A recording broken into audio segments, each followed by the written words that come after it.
ఓం నమో వెంకటేశాయ. తిరుమల తిరుపతి వెంకటేశ కనిపించవేమయ్యా. అంటే తిరుమలలో ఇందాకే వచ్చిన వార్త, అంటే ఈరోజు మంగళవారం కదా, ఈరోజు ఇప్పుడే వచ్చిన ఏంటంటే తిరుమలలో భక్తుల రద్దీ కొనసాగుతోంది. మంగళవారం అయినా భక్తులు తిరుమలలో అధిక సంఖ్యలోనే ఉన్నారు. తిరుమలలో భక్తుల రద్దీ, అన్ని కంపార్ట్మెంట్లన్నీ భక్తులతో నిండిపోయి ఉన్నాయి. వసతి గృహాలు కూడా దొరకడం కష్టంగా ఉంది. రేపటి నుంచి పాఠశాల ప్రారంభం కావడంతో రద్దీ ఒక్కసారిగా పెరిగిందని తిరుమల తిరుపతి దేవస్థానం అధికారులు తెలిపారు. 300 రూపాయల ప్రత్యేక దర్శనం టికెట్లు కొనుగోలు చేసిన భక్తులకు శ్రీవారి దర్శనం 3 నుంచి 4 గంటల సమయం పడుతుందని అధికారులు తెలిపారు. ఈరోజు తిరుమలలో వైకుంఠం క్యూ కాంప్లెక్స్లోని 31 కంపార్ట్మెంట్లో భక్తులు శ్రీవారి దర్శనం కోసం వేచి ఉన్నారు. ఉచిత దర్శనం క్యూ లైన్లోకి ఉదయం 7 గంటలకు టోకెన్లు లేకుండా ప్రవేశించిన భక్తులకు శ్రీవారి దర్శనం 18 గంటల సమయం పడుతుందని తిరుమల తిరుపతి దేవస్థానం అధికారులు తెలిపారు. నిన్న తిరుమల శ్రీవారిని 78,064 లక్షల మంది భక్తులు దర్శించుకున్నారు. వీరిలో 33,869 మంది తలనీలను సమర్పించుకున్నారు. నిన్న ఇందాక చెప్పింది శ్రీవారిని దర్శించుకుంది 78,064 మంది భక్తులు, నేను లక్షలు అని చెప్పాను, ఇక తిరుమల హుండీ ఆదాయం వచ్చేసి 3,70,00,000 అనమాట. ఇది తిరుమలకు అప్డేట్ ఇప్పుడే అందిన వార్త ఇది. ఇంకొక విషయం ఏంటంటే తిరుమలలో భక్తి రద్దీ కొనసాగుతుంది. ఈరోజు బుధవారం కూడా భక్తుల రద్దీ అధికంగా ఉంది. కంపార్ట్మెంట్లన్నీ భక్తులతో నిండిపోయాయి. వసతి గృహాలు దొరకడం కూడా చాలా కష్టంగా మారింది. వసతి గృహాల కోసం భక్తులు ఎక్కువ సమయం వేచి ఉండాల్సి వస్తుందన్నమాట. స్వామివారి దర్శనానికి గంటల సమయం పడుతుందని తిరుమల తిరుపతి దేవస్థానం అధికారులు తెలిపారు. 300 రూపాయల ప్రత్యేక దర్శనం టికెట్లు కొనుగోలు చేసిన భక్తులకు శ్రీవారి దర్శనం 3 నుంచి 4 గంటల సమయం పడుతోంది. కంపార్ట్మెంట్లన్నీ అంటే 21 కంపార్ట్మెంట్లో భక్తులు శ్రీవారి దర్శనం కోసం వేచి చూస్తున్నారు. ఉచిత దర్శనం క్యూ లైన్లోకి దర్శనం 12 నుంచి 18 గంటల సమయం పడుతుందని తిరుమల తిరుపతి దేవస్థానం అధికారులు తెలిపారు. నిన్న తిరుమల శ్రీవారిని 76,665 మంది భక్తులు దర్శించుకున్నారు. వీరిలో 31,377 మంది భక్తులు తమ తలనీలాలను సమర్పించుకొని మొక్కులు చెల్లించుకున్నారు. నిన్న తిరుమల శ్రీవారి హుండీ ఆదాయం వచ్చేసి 4,58,00,000 వచ్చిందనమాట. అంటే అత్యధికంగా వచ్చింది. మొన్నటి వరకు 3 కోట్ల పైన ఉండేది. ఇప్పుడు 4,58,00,000 వచ్చింది అనమాట. ఇక తిరుమలకు సంబంధించిన రైళ్ల రాకపోక విషయాల గురించి మనం తెలుసుకున్నట్టయితే రైల్వే ప్రయాణికులకు ఒకటి బ్యాడ్ న్యూస్ అనే చెప్పొచ్చు. తిరుమల వెళ్ళాలని భావించే వారికి, లేదంటే తిరుమల నుంచి ఇతర ప్రాంతాలకు వెళ్ళాలని యోచించే వారికి అలర్ట్. పలు రైళ్లు రద్దు అయ్యాయి. అందువల్ల ట్రైన్ ప్యాసింజర్ ఈ విషయాన్ని గుర్తుంచుకోవాలి, లేదంటే తర్వాత ఇబ్బందులు పడాల్సి రావచ్చు. అందుకనేసి ఇక దక్షిణ మధ్య రైల్వే తాజాగా ట్రైన్ క్యాన్సిల్ను సంబంధించి కీలక ప్రకటన చేసింది. తిరుపతి కాట్పాడి సెక్షన్లో రైలు రద్దు అంశాన్ని ప్రకటించింది. అందువల్లే రైల్లో ప్రయాణికులు ఈ విషయాన్ని గుర్తుపెట్టుకోవాలి.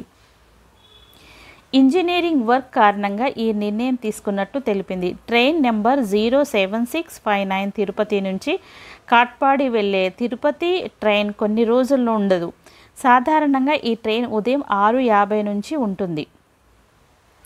ఈ రైలు జూన్ 11 నుంచి, అంటే నేటి నుంచి జూన్ 30 వరకు క్యాన్సిల్ అయింది. అందువల్ల తిరుపతి నుంచి కాట్పాడి ట్రైన్ ఎక్కి గమ్యస్థానాలకు చేరుకునేవారు ఈ విషయాన్ని గుర్తుంచుకోవాలి. ఈ రైలు జూన్ 11 నుంచి, అంటే నేటి నుంచి జూన్ 30 వరకు క్యాన్సిల్ అయింది. అందువల్ల తిరుపతి నుంచి కాట్పాడి గమ్య స్థానాలకు చేరుకునేవారు ఈ విషయాన్ని గుర్తుపెట్టుకొని కొంచెం అలర్ట్గా ఉన్నట్టయితే మనకు ఎలాంటి ప్రాబ్లం ఉండదు. అదే సమయంలో ట్రైన్ నెంబర్ 07582 కట్పాడి నుంచి తిరుపతి వెళ్ళే రైళ్లు కూడా రద్దయ్యాయి. ఈ ట్రైన్ కాట్పాడిలో రాత్రి 21:15 గంటలకు బయలుదేరుతుంది. ఇకపై ఆ ట్రైన్ అందుబాటులో ఉండదు. ఈ కాట్పాడి నుంచి తిరుపతి వెళ్ళే రైళ్లు జూన్ 11 నుంచి జూన్ 30 వరకు అందుబాటులో ఉండవని సౌత్ సెంట్రల్ రైల్వే వెల్లడించింది. అందువల్ల రైల్వే ప్రయాణికులు ఈ విషయాన్ని గుర్తుపెట్టుకొని ఈ ట్రైన్ అందుబాటులో ఉండవని గమనించి మనం టికెట్ బుక్ చేసుకోవాల్సి ఉంటుంది. ఒకవైపు తెలంగాణలో హైదరాబాద్ మెట్రో ట్రైన్ ప్రయాణికులకు బ్యాడ్ న్యూస్. ఎందుకు అంటే త్వరలోనే మీ జేబులకు బిల్లు పడుతున్నాయి. అంటే మెట్రో ఛార్జీలను పెంచేందుకు రంగం సిద్ధమైనట్టు సమాచారం. ఇదే జరిగితే మాత్రం ప్రయాణికులపై ప్రభావం పడుతుందని చెప్పుకోవచ్చు. L&T టికెట్ ధరలు పెంచొచ్చని తెలుస్తుంది. మెట్రో నిర్వహణ ఖర్చులు పెరిగిన నేపథ్యంలో ఉన్నతాధికారుల సూచన మేరకు టికెట్ ధరలను పెంచేందుకు L&T కంపెనీ రెడీ అవుతుంది అని పేర్కొంది. రోజువారీ నిర్వహణ ఖర్చులు నష్టాల భారాన్ని తగ్గించుకునేందుకు టికెట్ ధరలు పెంచాలని కంపెనీ నిర్ణయంకి వచ్చినట్టు తెలుస్తోంది. ఇది తిరుమల తిరుపతికి సంబంధించిన విషయము. ఇంకా వెంట అప్డేట్స్ ఇస్తూ ఉంటాను. ఇంకొక విషయం, తిరుపతికి కూత వేటంత దూరంలో ప్రకృతి పారవశ్యం. తిరుపతి వేద విశ్వవిద్యాలయానికి ఎదురుగా చెర్లోపల్లి రోడ్డు పక్కన అద్భుతమైన చిట్టడవి ఉంది. ఒక వాన చినుకుకి అడవంతా పచ్చబారింది. ఎంతటి ఆహ్లాదకరమైన ప్రకృతో చూడడానికి. తిరుపతి వేద విశ్వవిద్యాలయానికి సరిగా ఎదురుగా చెర్లోపల్లి రోడ్డు పక్కన అద్భుతమైన చిట్టడవి. అరవింద ఆసుపత్రి ఎదురుగా సైన్స్ సిటీ బోర్డు కింద మా స్కూటర్లు పార్క్ చేసి లోపలికి పొద్దున్నే అరగంట కల్లా బయలుదేరినాము. ఆ దఫా శ్వేత సిబ్బంది నా సహచరుడు సీనుతో కలిసి సూర్యోదయం ట్రెక్ చేసినాము. పొద్దున్నే అలా బయలుదేరడమే ఒక ఘనకార్యం. 20 సంవత్సరాలుగా నేనైతే ఈ ప్రదేశానికి తరచూ పోయి వస్తున్నాను. నాకు ఎంతో ప్రియమైన ప్రకృతిశాల ఇది. ఒంటరిగాను 10 మందితోనూ పోయి వస్తుంటాయి. ఎన్నడూ ఈ దారులలో నాకు మరొక పక్క మనిషి ఇంతవరకు కనిపించలేదు. ఏపుగా పెరిగిన ఎర్రచందనం చెట్లు అందమే అందము. వీటితో పాటు చింత చెట్టు, వేప చెట్టు, నీలగిరి చెట్లతో రకరకాల తాటి చెట్లు, కలబంద నన్నెప్పుడూ కనువిందు చేస్తూ ఉంటాయి. ఒక్క వాన చినుకుకి అడవంతా పచ్చబారింది. చింత చిగురు భలే చిగురించింది. తాటి చెట్లలో కాయలు మగ్గిపోతున్నాయి. కొంచెం దూరం పోగానే 4-5 జింకలు చెంగున దూకుతున్నాయి. నెమళ్ళు, అడవి కోళ్ళు అరుపులు, కేకలు భలే పసందుగా ఉన్నాయి.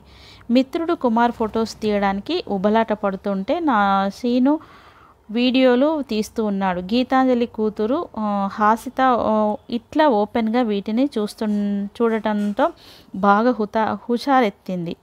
లక్ష్మీనారాయణ, ఈశ్వరెడ్డి, రెడ్డమ్మ మౌనంగా ఎంజాయ్ చేస్తున్నారు. ఇంకొంచెం దూరంగా పోగానే మందలుగా జింకల గుంపులు ఎదురయ్యాయి. అందులో చాలా పిల్లలున్నాయి. ఈ జింకలు ఎప్పుడు ఎక్కడ కంటాయో వాటిని ఎలా పెంచుతాయో కదా సార్ అని అంటున్నారు సీను. ఇది ప్రకృతి అంటే తిరుమల తిరుపతికి సంబంధించిన విషయం దగ్గరనే ఉంది. దీని గురించి ఇంకా కొంచెం డీటెయిల్ కావాలనుకుంటే కామెంట్ పెట్టండి. తప్పకుండా ఫుల్ వీడియో అప్లోడ్ చేస్తాను. ఇప్పటికీ ఈ వీడియో లెందీ అయిపోయింది కాబట్టి ఇక్కడికి క్లోజ్ చేస్తున్నాను. ప్లీజ్ మంచి వీడియోస్ కోసం లైక్, షేర్, సబ్స్క్రైబ్.